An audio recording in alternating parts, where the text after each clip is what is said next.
I'm Carson, and I was 17 when this happened. My best friend at the time was Ethan, and this story is about something that happened to both of us. We lived in a town in Washington State. It was generally a boring place to live, but the wilderness around the area made up for it. Most of my friends and neighbors would spend their free time camping, fishing, hunting, and doing other outdoor things. On a warm summer day, Ethan and I decided to venture into the woods with no real plan. I brought my fishing pole because there was a good spot not far from where we were headed. Ethan brought his portable speaker so that we could have music. The woods were dense, and the tall trees towered overhead, casting cool shadows over the forest floor. We walked for about an hour, taking in the sights and sounds of the wilderness around us. We spotted many different species of birds and other animals, and we heard the soft rustling of leaves in the wind blowing through the branches. We talked while we walked, just discussing girls or whatever, when we came across a clearing that looked like it had been disturbed.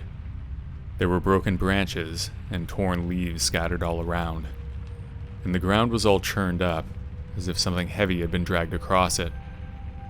Ethan and I approached the clearing cautiously. Our senses were on high alert. We could see that there was a large pile of leaves and sticks in the center of the clearing.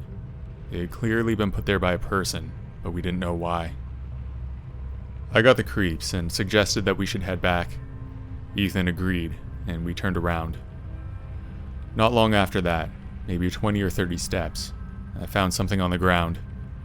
It was a wallet, and it was laying right on top of the forest floor. It must have been dropped recently, because there was no rain damage or anything. I picked it up and opened it. There wasn't any cash, not that I would have stolen it if there was, just saying. There was, however, a driver's license, and several other pieces of ID. Even though we lived in a relatively small town, I didn't recognize the guy in the pictures. I put it in my pocket, and we kept walking. Something didn't sit right about the whole thing, though. We were really creeped out, and neither of us knew exactly why. It was just a wallet, after all. We made our way back to the edge of the forest, and walked back into town. We went straight to the police station, and told the officers what we found.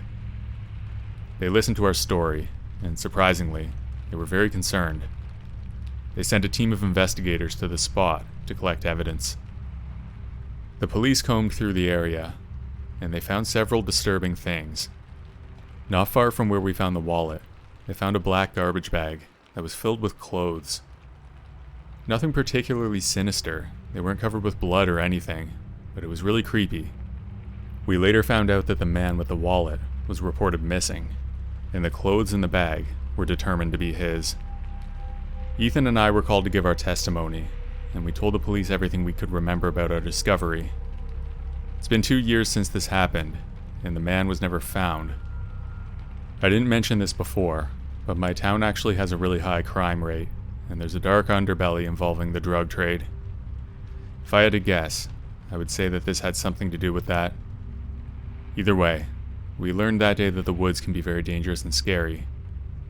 Endless rows of trees and thick brush are a favorite for criminals looking to hide evidence. We found something that day, and I hope it doesn't happen again.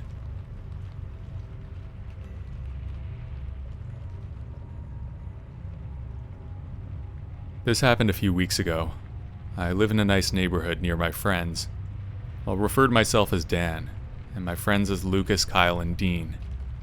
There's a big stretch of woods at the end of our cul-de-sac in my friend's neighborhood. We use it to get to Publix, which is a grocery store. It was around 2 o'clock when we decided to head out to Publix, but on the way there, my friend Kyle said that we should explore an abandoned warehouse and trailers. We all agreed because it sounded like fun. What's the worst that could happen? I don't want to forget to mention that these woods are known to have homeless people living there. There would be tents and other stuff scattered throughout. As we approached the warehouse, we saw a bunch of junk tents left by homeless people. My friend Kyle started messing with it, throwing bikes and kicking stuff. You know, just being normal teens. We looked around at the stuff and started burning paper and other things with the lighters that we picked up. Eventually, after a while, we headed out to Publix and picked up some food. After spending the whole day with Kyle and Dean, me and my friend Lucas headed over to his place to chill because Kyle and Dean had to head out. By around 9:30, I had the idea to go and explore the woods again. I asked Lucas if he was down. He said, yeah, sure. We were both scared because the woods are crazy scary in the dark. Our phones were only at about 15%, so we had to use them sparingly. Eventually, we made it to the woods. Lucas brought a flashlight so we wouldn't have to use our phones. We started blasting some yeet, because why not? We were crazy, and we were scared, so we needed something to take our minds off of it. I told my friend to turn it off once we got pretty far into the woods. I didn't want any homeless people to know we were there. We were about halfway to the Publix when I saw a glowing orange thing to my right. I looked closer. It was a campfire. I looked up and there were 3 massive homeless people sitting right there. I looked at my friend and said run, and we started running. While we did, Lucas said that he heard footsteps. Adrenaline kicked in, and I started running faster than ever. Lucas looked back, and there he was. The guy from around the campfire was chasing us at full speed. We sprinted and made it out of the woods. We told our other friends, and they suggested we go back. Next week, we went back and found nothing. A few days ago, we were in the same woods at night with my friends. I was getting sticks and stuff to burn when I heard a faint whisper saying, "Come here." I jumped a bit, but laughed it off thinking that it was just one of my friends. I headed back to where they were and said, "Nice joke, guys." They all looked at me with a confused expression. They all said it wasn't them. Needless to say, these events had been hands down the scariest moments of my life.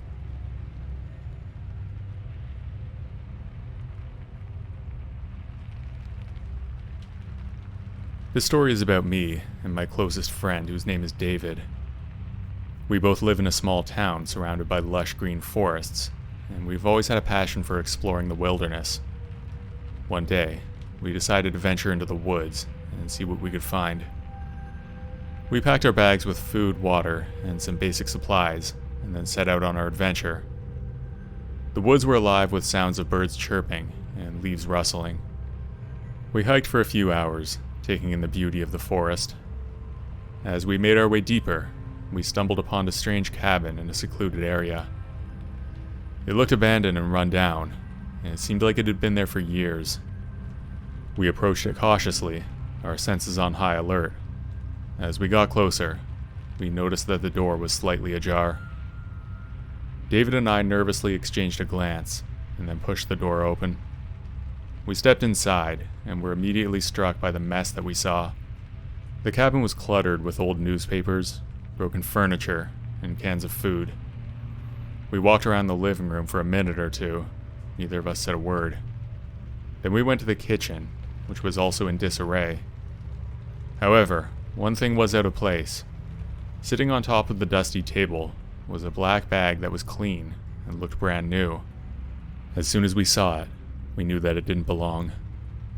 I looked at David, and after an uncomfortable silence, he said, "Should we open it?" I didn't want to, but I didn't want my friend to think I was scared, so I walked over to the bag, pulled down the zipper, and opened the top. Sitting in the bag was a pile of money so large that I genuinely have no idea how much it was. I can't even ballpark it. I stepped away in disbelief. Then David walked over and looked inside. We looked at each other. You may think we'd be excited, but we'd watched enough crime stuff on TV to know better. A pile of money like this is clear evidence of some kind of illegal activity. David and I knew that we stumbled upon something big, and we quickly left the cabin and headed back into the woods. Once we were out, a feeling of relief fell upon me. It really was kind of a rush to find something like that and get away with it. As we were walking through, David and I heard a noise in the distance, and it was getting louder. It sounded like a car, but there were no roads for miles. Through the trees, we could see an ATV making its way through the forest towards the cabin. We hid behind a tree and watched for as long as we could. We couldn't see much, but it really looked like they were headed for the cabin. I'm pretty sure that would have been bad news for us if we'd stayed much longer. When we got home, David and I told our parents what we found. and then my dad called the police. The authorities were shocked by the information that we provided, and they immediately launched an investigation. The investigation led to the arrest of several people who were involved in the drug trade. It was one of the biggest busts in our area for years. This experience was unforgettable for both of us, but the scariest thing is to think of what would have happened if those guys got to the cabin while we were still there.